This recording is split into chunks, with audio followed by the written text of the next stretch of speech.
Os profetas da condenação. Pergunte a qualquer um: você acredita em um futuro dia do julgamento de algum tipo? As chances são de que esta pessoa responda que sim. Seguido da crença em um Deus, a crença em um dia do julgamento pode ser o conceito religioso mais disseminado no mundo moderno. Até mesmo pessoas que são assumidamente ateias frequentemente vivenciam um sentimento inato em algum tipo de julgamento ou realinhamento da verdade. A maioria dos ensinamentos sobre um dia do julgamento são encontrados nos escritos de profetas religiosos que afirmam terem recebido as revelações místicas de Deus a respeito do futuro do mundo. Este tipo de escrita profética é geralmente chamado de um apocalipse.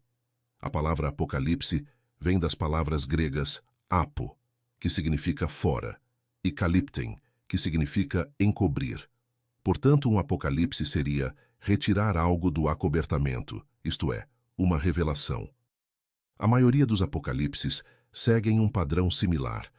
A humanidade sofrerá a revolta durante um futuro cataclismo global.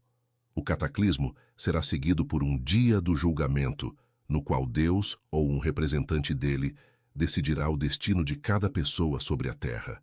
Somente estas pessoas que são obedientes às determinações da religião que prega o Apocalipse receberão a misericórdia no dia do julgamento. Todos os demais serão condenados à morte ou à eterna danação espiritual.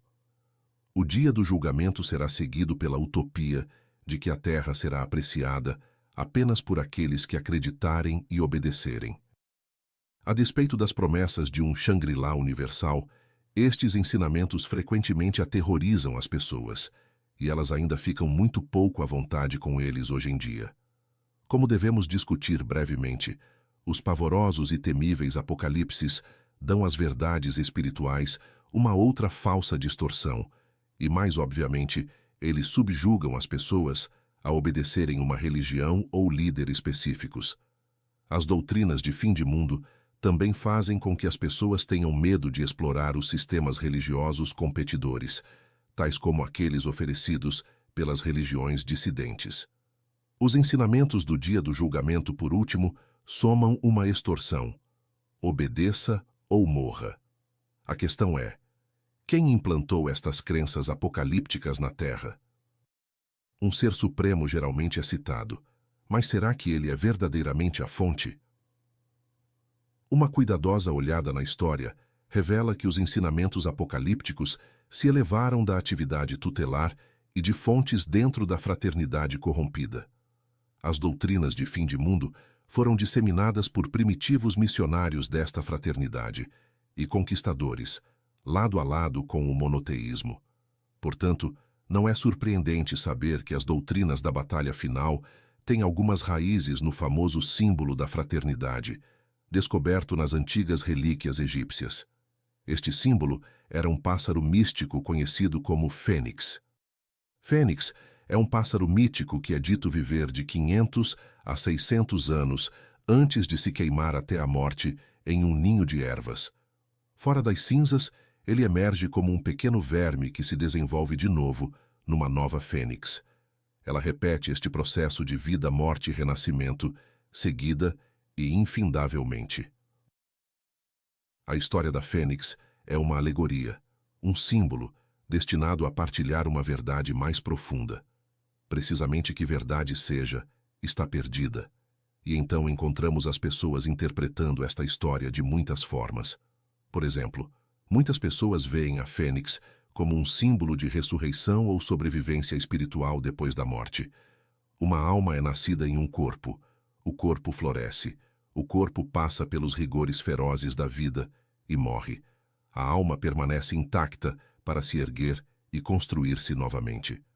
Outros veem a fênix como o símbolo de um ciclo de nascimento, crescimento, deterioração, no qual os elementos físicos do universo parecem operar, por trás do qual jaz uma indestrutível realidade espiritual.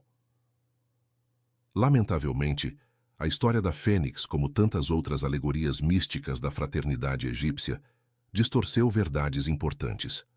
A história trouxe a falsa ideia de que exista algum tipo de lei ou plano inalterável que determine que a existência espiritual consista em um árduo processo de crescimento, como o da fênix, morrer pelo fogo, emergir das cinzas, crescer novamente, morrer novamente, e assim para sempre. Conquanto que esse processo pareça regular durante nossa existência na Terra, ele não é natural, inevitável ou sadio. Muitos ensinamentos do fim do mundo tomam a filosofia expressada pelo mito da fênix e a aplicam à raça humana inteira. Quando eles fazem isso, frequentemente expressam a noção de que as sociedades humanas devem suportar a contínua condenação pelo fogo, como parte do grande plano de Deus. A maioria dos apocalipses se inclinam sobre a alegoria padrão da fênix, ao proclamar que este processo culminará em uma grande batalha final, seguida por uma utopia. Estas crenças encorajam as pessoas a tolerarem, ou mesmo receberem bem, um mundo incansável de dureza física, conflito e morte. O tipo de mundo em que os escritos antigos dizem que os tutores desejavam que sua raça trabalhadora vivesse. As profecias do dia do julgamento até mesmo estimulam outras pessoas a trabalharem para a realização de uma batalha final, porque estes crentes acreditam que isto significará o amanhecer da utopia.